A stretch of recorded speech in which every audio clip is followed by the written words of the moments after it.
नमस्कार बच्चों, कैसे हैं आप लोग। आशा करते हैं कि सब लोग जो अच्छे होंगे। कि जैसा कि मैंने बताया कि हम लोग जो है वीडियो इस टाइप पे कंटिन्यू कर रहे हैं। तो आज का जो टॉपिक है हमारा जो है दोनों के लिए है, बीएससी फर्स्ट ईयर मेजर और माइनर के लिए। तो पिछले क्लास में मैंने जो मेजमेरिक इफेक्ट को बताया था। अब उसके आगे जो एक इम्पॉर्टेंट और टॉपिक है ऑर्गेनिक एसिड और बेस।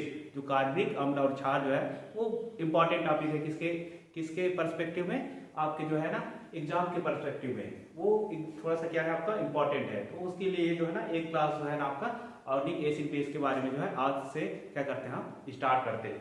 तो जैसे कि चीजों को क्या करना है, सबसे पहले लिंक करके आपको पढ़ना है। तो जैसे मैं बताऊंगा तो आप लोगों को क्या करना है, किसी चीज से जो है लिंक करके पढ़ोगे। जो पिछला जो मैं पढ़ाया हूँ, जितने भी इफेक्ट्स पढ़ाया हूँ उसको क्या करना है, इसके साथ को रिलेट करना है, तभी जो है चीजें समझ में आएगी। तो ये जो है टॉपिक जो है उतना अच्छा और क्या है सिंपल है। बस आपका जो है समझने का तो जो तरीका है, तो आपको क्या करना है, जो प्रीवियस ईयर के जो है टॉपिक्स जो पढ़े हैं उनको क्या करना है, आपको लिंक करते हुए पढ़ना है। तो आपको जो है उसके लिए क्या हो जाएगा, आपका इजी हो जाएगा। तो आपका है किसका है, organic acid and base, strength of organic acid and base. मतलब जो आपके कार्बनिक अम्ल और क्षार की जो शक्ति है वो किस पे डिपेंड करता है, उसको जो है आप लोग आज जो है हम लोग क्या करेंगे, जानेंगे। जैसे आप पहले जो है पढ़े होंगे कि ऑर्गेनिक एसिड और बेस कौन कौन से हैं। तो जैसे आपको बताया गया था कि ऑर्गेनिक एसिड बेस कौन कौन से होते हैं। तो ऑर्गेनिक एसिड का मतलब होता है कि जैसे तीन उसके जो लॉ आए थे या फिर उसके जो प्रिंसिपल आए थे। तो सबसे पहले आपका किसने दिया था, अर्हेनियस ने दिया था। दूसरा दिया था ब्रॉन्स्टेड ने। तीसरा था आपका लुईस वाला कॉन्सेप्ट था। अब इसके पहले जो हम लोग जानते हैं कि पीएच क्या होता है आपके पास, एसिड क्या है आपके पास, एसिड या अम्ल। दूसरा है आपके पास बेस मतलब क्षार। तो एक पीएच स्केल दिया था सबसे पहले, किसने दिया था, इसने सोरेनसन नामक साइंटिस्ट ने दिया था। किसने दिया था, सोरेनसन ने दिया था कि एक पीएच स्केल उन्होंने बताया था। उन्होंने बताया था कि जीरो से लेके कितना 6.9, ये क्या कहलाएंगे आपके, ये कहलाते हैं एसिड। ठीक, इसके बाद जो 7 होता है वो आपका क्या रहता है, वो होता है आपका उदासीन, जिसको बोलते हैं न्यूट्रल। और 7 से लेके 14 तक जो आपका रहता है वो रहता है आपका बेस। तो वो यदि आपको पॉइंट लाई करता है 6.0 से लेके 6.9 तक, तो वो किस कैटेगरी में आएगा, आपका एसिड वाले कैटेगरी में आएगा। 7 से लेके 7 जो रहता है आपका, यदि उसका पीएच वैल्यू क्या है आपके पास 7 है, तो पीएच वैल्यू के लिए क्या करते हैं, पीएच बराबर होता है minus log concentration of hydrogen ion. कहने का मतलब होता है एसिड क्या है आपके पास, किसी सोल्यूशन में H+ आयन की कंसंट्रेशन कितनी है वो क्या कहलाएगा, आपका एसिड कहलाएगा। तो वैसे जैसे आपके पास 0 पॉइंट क्या है 6.9 तक है, तो वो किस में लाई करेगा, आपके पास एसिड वाले ग्रुप में लाई करेगा। दूसरा है आपका 7 है, यानी किसी सोल्यूशन का पीएच मान यदि 7 है तो वो क्या है आपका उदासीन है। और 7 से लेके 14 तक यदि है तो क्या आपका बेस। इस तरीके से जो है आप समझ सकते हो। फिर मैंने जैसे बताया कि सभी जितने भी साइंटिस्ट आए उन्होंने अपना जो है अलग अलग क्या दिया, कॉन्सेप्ट दिया। तो सबसे पहले किसने दिया था, अर्हेनियस ने बताया था। अर्हेनियस ने क्या बोला था कि किसी सॉल्यूशन में यदि H+ आयन की कंसंट्रेशन कितनी है तो वो क्या रहेगा, आपका एसिड कहलाएगा। कहने का मतलब कि यदि आपका क्या है आपके पास किसी सोल्यूशन में यदि कोई H+ आयन क्या कर रहा है, दान दे रहा है, तो कहलाएगा वो आपका क्या है, एसिड है। H+ आयन दे रहा है तो क्या है आपका एसिड है। दूसरा बेस किसको है कि जैसे आपके पास सोडियम हाइड्रोक्साइड है, तो उन्होंने कहा कि यदि किसी सोल्यूशन में OH आयन की कंसंट्रेशन कितनी है, यानी OH आयन देते हैं किसी सोल्यूशन में, उसको कहते हैं वो क्या आपके पास, वो जो है आपका बेस। तो अर्हेनियस ने किसने बताया था, केवल H+ आयन और OH आयन की कंसंट्रेशन को जो है डिफाइन किया था कि यदि किसी सोल्यूशन में H+ आयन की कंसंट्रेशन कितनी है वो आपका क्या कहलाएगा, एसिड कहलाएगा। और यदि किसी सोल्यूशन में OH आयन की कंसेंट्रेशन जो है उसको अपन क्या है माप रहे हैं तो वो कहलाएगा आपका बेस कहलाएगा। वैसे ब्रॉन्ज स्टेट का आया, किसका आया? ब्रॉन्ज स्टेट का, ब्रॉन्ज स्टेट का थ्योरी आया ब्रॉन्ज स्टेट। तो उन्होंने बताया कि जो H प्लस आयन डोनर होते हैं वो कहलाते हैं आपके acid, H plus ion donor होते हैं वो कहलाते हैं आपके एसिड। HCl का H प्लस आयन डोनेट कर रहा है तो वो क्या आएगा आपका एसिड।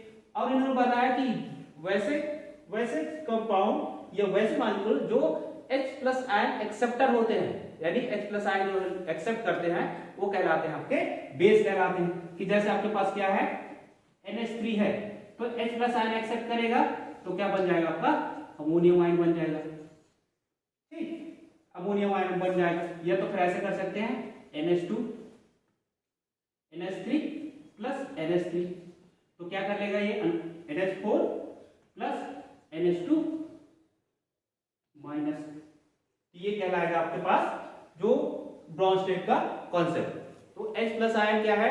ये डोनर है तो वो आपका क्या कहलाएगा?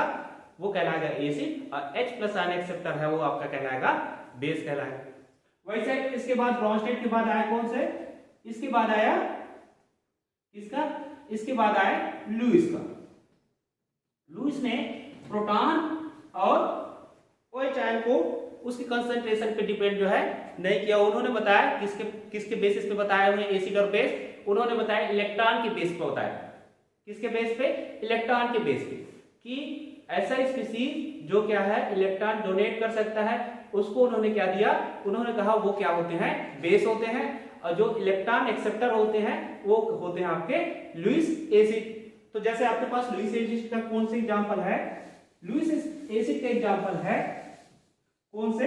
जिनके पास क्या होता है उनके वैलेंट में 6 इलेक्ट्रॉन जो है उपस्थित होते हैं। जैसे आपके पास क्या है BF3 है, ठीक है। तो इसके कितने इलेक्ट्रॉन है इसके आउटर मोस्ट शेल में? इसके 6 इलेक्ट्रॉन स्पीशीज है। मतलब इनके पास क्या है इलेक्ट्रॉन की कमी है। तो ये अपना ऑक्टेट पूरा करने के लिए क्या करेंगे? किसी से इलेक्ट्रॉन जो है एक्सेप्ट करेंगे। तो जब इलेक्ट्रॉन एक्सेप्ट कर रहे हैं तो उसको क्या बोल रहे हैं आप? लुईस ने क्या बताया था कि जो इलेक्ट्रॉन एक्सेप्टर स्पीशीज होते हैं वो कहलाते हैं आपके अम्ल। और जो इलेक्ट्रॉन डोनर होते हैं जैसे आपके पास NH3 है तो इसके पास क्या है लोन पेयर इलेक्ट्रॉन है, ये नॉन बॉन्डिंग वाले इलेक्ट्रॉन है। तो ये इलेक्ट्रॉन क्या करेंगे? किसी दूसरे स्पीशीज को डोनेट करेंगे। तो उन्होंने बताया कि जो इलेक्ट्रॉन डोनर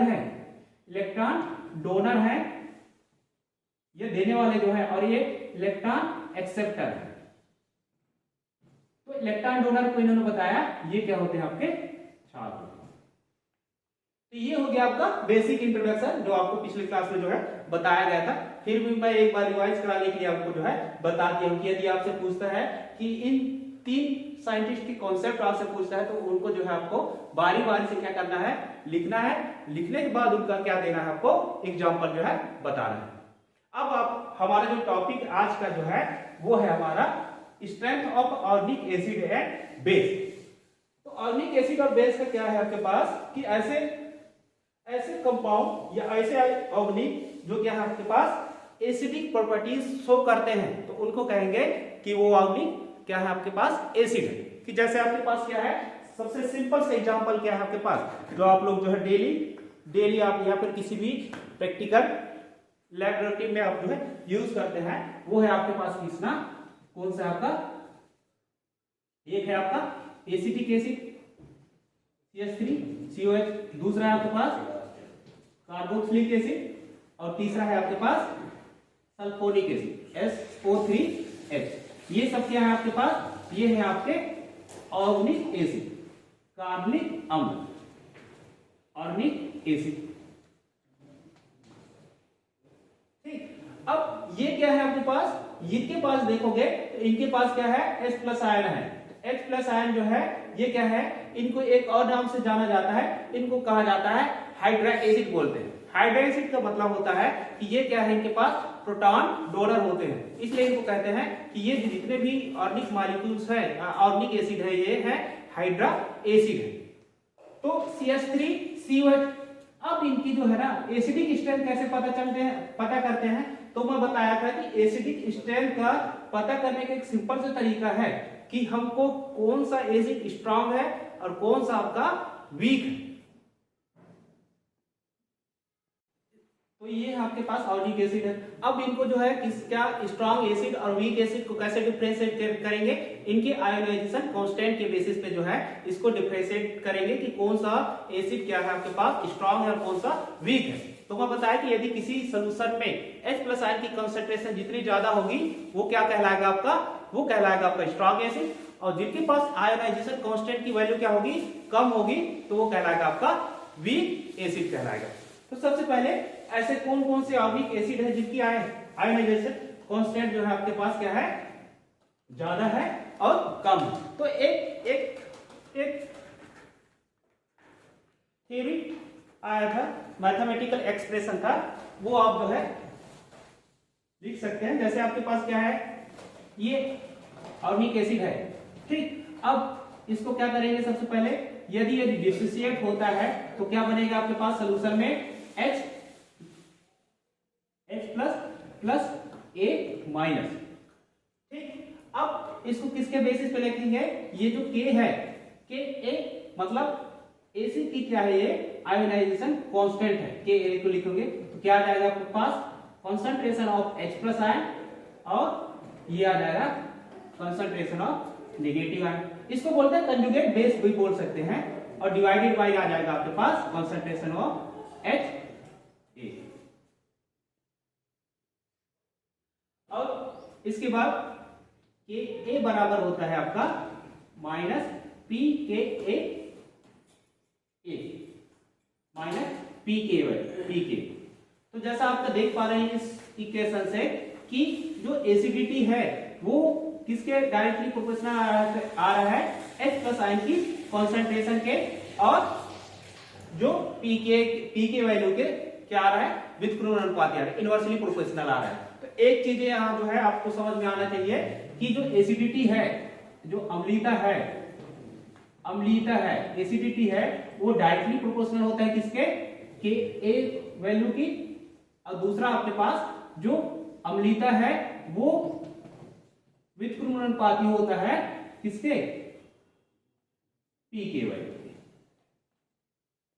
तो Pk वैल्यू और K वैल्यू को जो है अलग अलग रखना है, एक साथ आपको नहीं मिलाना है। K वैल्यू क्या होता है, आयोनाइजेशन कांस्टेंट होता है, ये किस एसिडिटी के साथ क्या होता है, डायरेक्टली प्रोपोर्शनल होता है, और Pk वैल्यू जो होती है वो एसिडिटी के साथ क्या होता है, इनवर्सली रिलेशन होता है, इनवर्सली प्रोपोर्शनल होता है।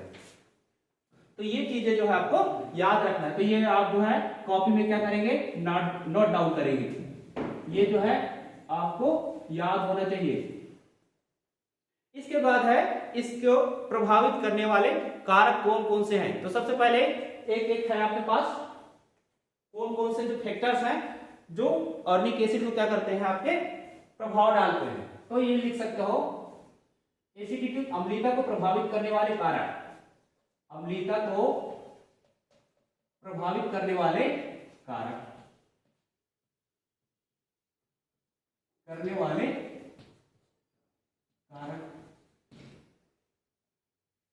Factor affecting of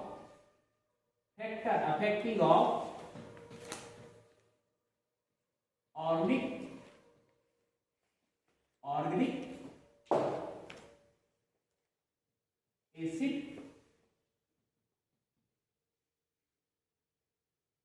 acidic strength.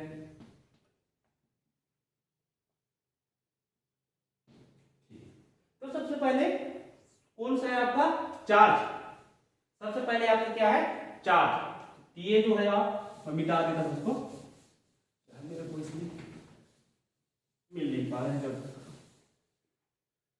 तो सबसे पहले है चार्ज।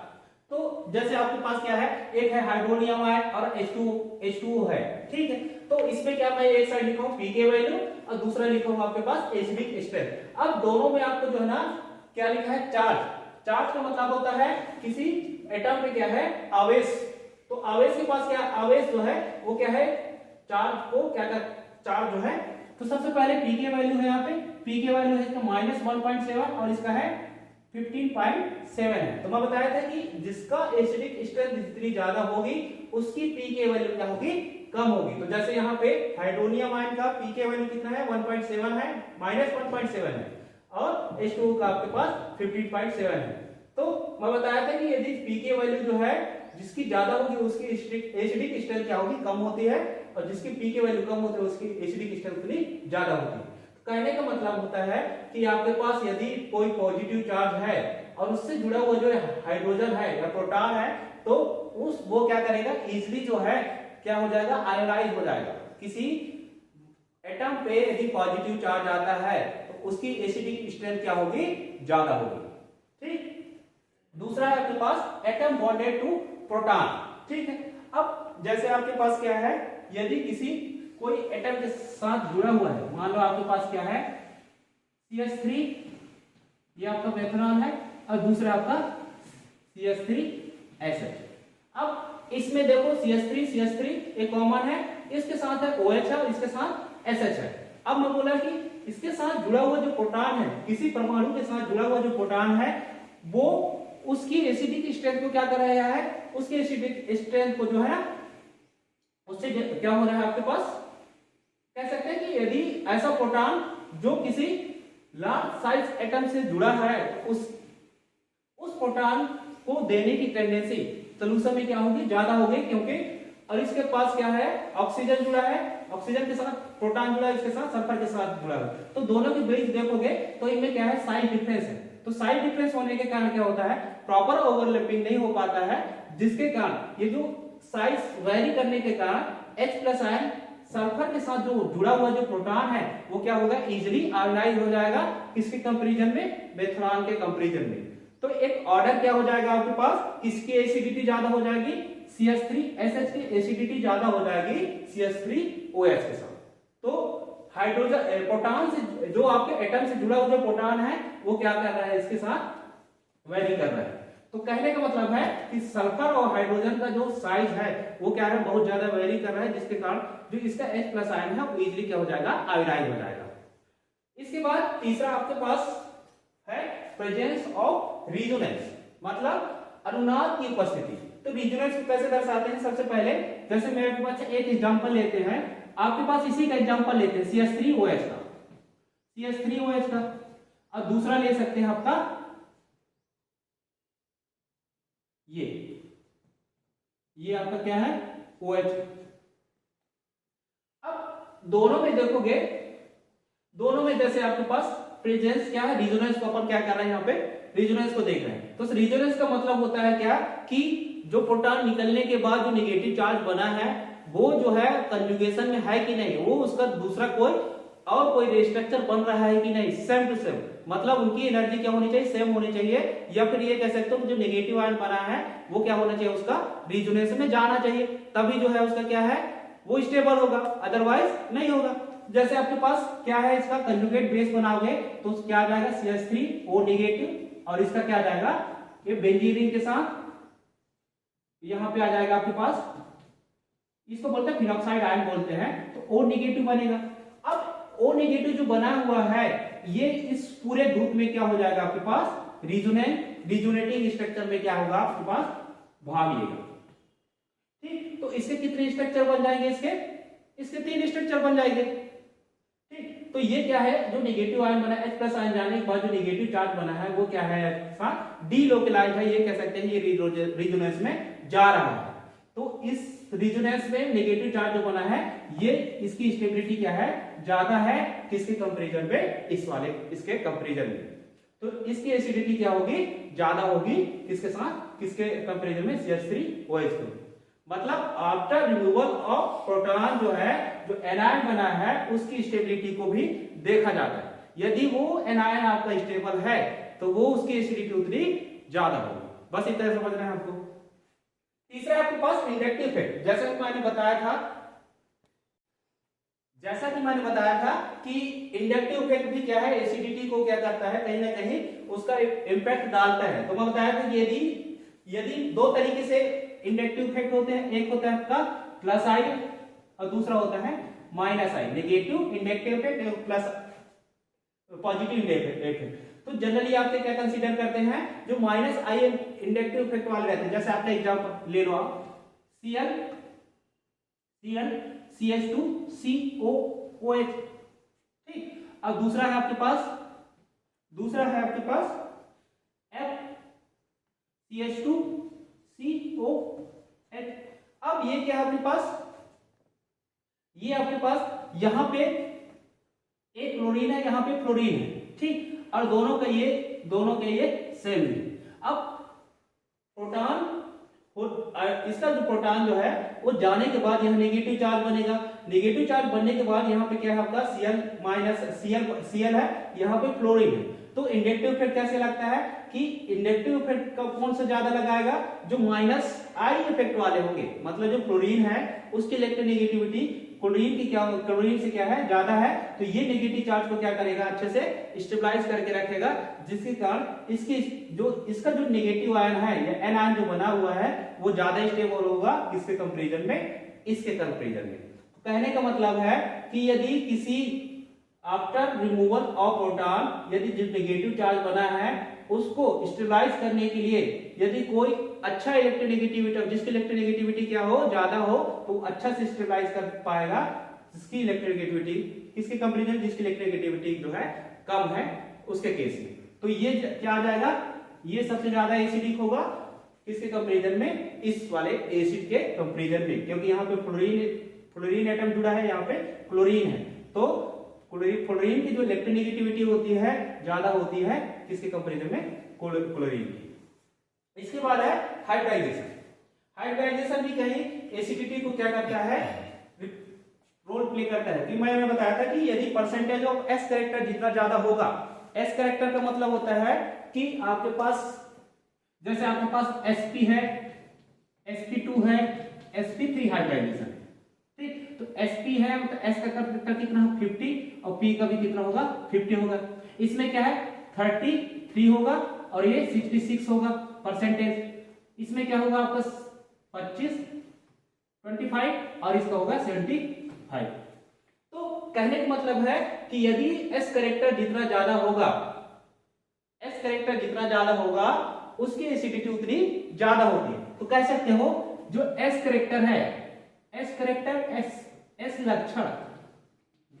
लक्षण भी डायरेक्टली प्रोपोर्शनल होता है किसके साथ, अम्लीयता के साथ। तो ये आपका एक रिलेशन और यहाँ पे आ गया, क्योंकि s कैरेक्टर बढ़ेगा तो इलेक्ट्रोनेगेटिविटी बढ़ेगी, इलेक्ट्रोनेगेटिविटी बढ़ेगी तो क्या होगा, इफेक्टिव न्यूक्लियर चार्ज बढ़ेगा। और बढ़ने के साथ जो H+ आयन है वो क्या करेगा, उसके H+ आयन जो निकलने की टेंडेंसी, H+ आयन देने की टेंडेंसी वो क्या हो जाएगी, ज्यादा होगी। तो ये कह सकते हैं कि यदि sp हाइब्रिडाइजेशन का जो है एसिडिटी ज्यादा, अम्लीयता ज्यादा होगी sp2 से, sp2 की ज्यादा होगी sp3 के साथ।